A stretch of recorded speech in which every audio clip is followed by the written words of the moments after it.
Hello everyone and welcome to my channel. Tonight's story is by R.L. Rogers and their info will be linked below. And if you want to get cozy, get comfortable because it's about to get creepy.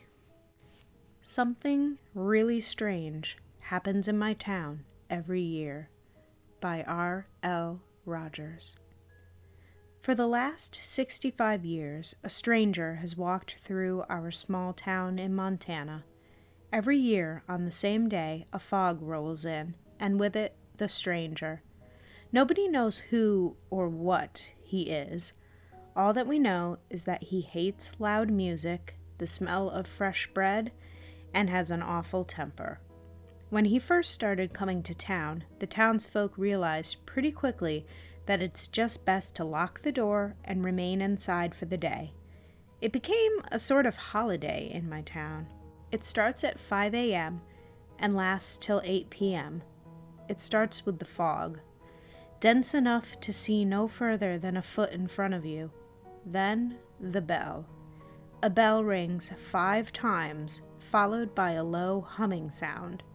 When it stops, the stranger enters the town and spends his day walking around.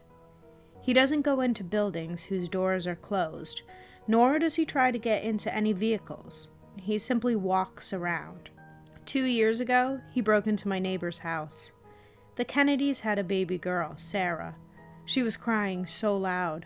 When the stranger came to town, he went straight to their house and strangled her. He also killed Mrs. Kennedy because she was screaming her head off. Mr. Kennedy hasn't been the same since. He wants to move out of town, but simply can't afford to. This year, I had my friend Nolan over. We spent all last night setting up wireless cameras on our road so we can watch him when he comes by. We would look at him out the window, but we're both too afraid to see him in person. Using the cameras as a medium just feels a lot safer. We also set an alarm for 4:50 so we could be up before he got to town. We didn't want to miss anything that happened today. The next morning we woke up, ate a quick snack, and waited. We looked out the window to see the fog rapidly fill the streets. Then the bells and the low hum. Racing back up to my room from the kitchen, Nolan tripped at the top of the stairs and crashed into a table with a vase on it. It fell to the ground and shattered. We looked at one another, horrified that the stranger may have heard the noise. Hopefully he hadn't entered town yet. I checked the feed on my computer to the wireless cameras. No sight of him. I quietly made my way down and into the bathroom to grab the trash barrel to clean up the smashed vase. Making my way back to the stairs, I took a quick glance at the front door. Fuck, I muttered to myself. Through the small window of the door stood the stranger. How did he get here so fast? I wondered, now running up the stairs to get Nolan. Nolan! I yelled in a whisper. Nolan, you idiot! He's here! He's at the front door! Oh shit! He quietly shouted back. We gotta... The sound of the front door being kicked in interrupted my focus. Seeing no point in remaining quiet now, I yelled for Nolan to run.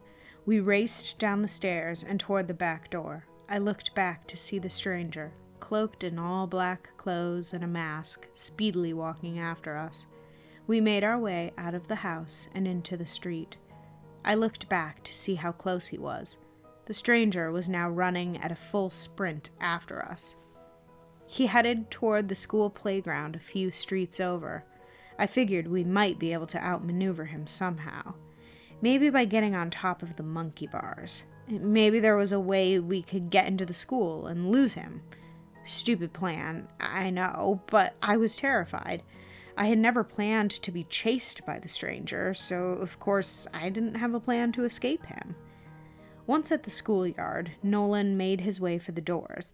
I made my way for the open field, but like an idiot, I tripped over the curb and fell. I quickly scrambled to my feet and turned to face the stranger.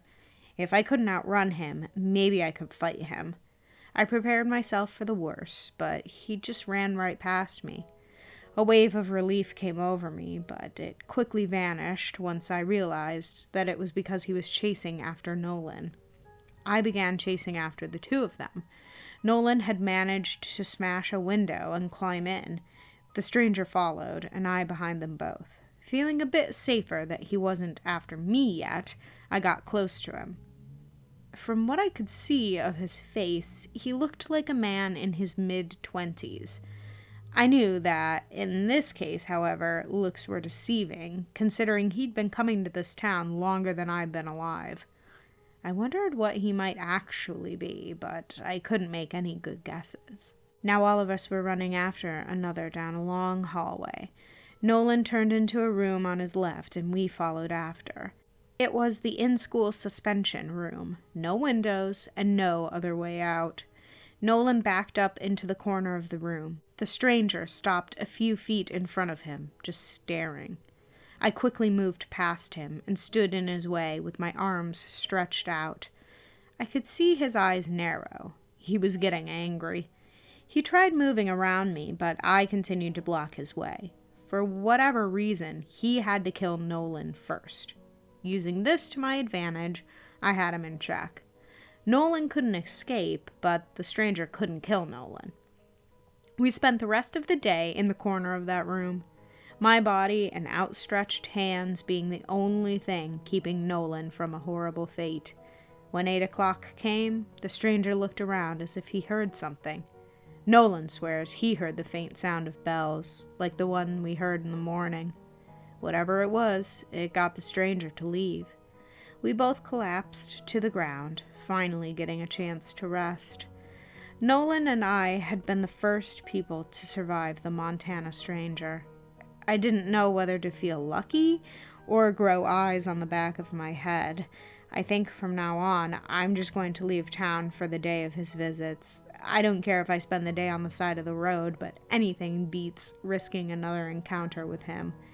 I just hope that next year he doesn't remember us.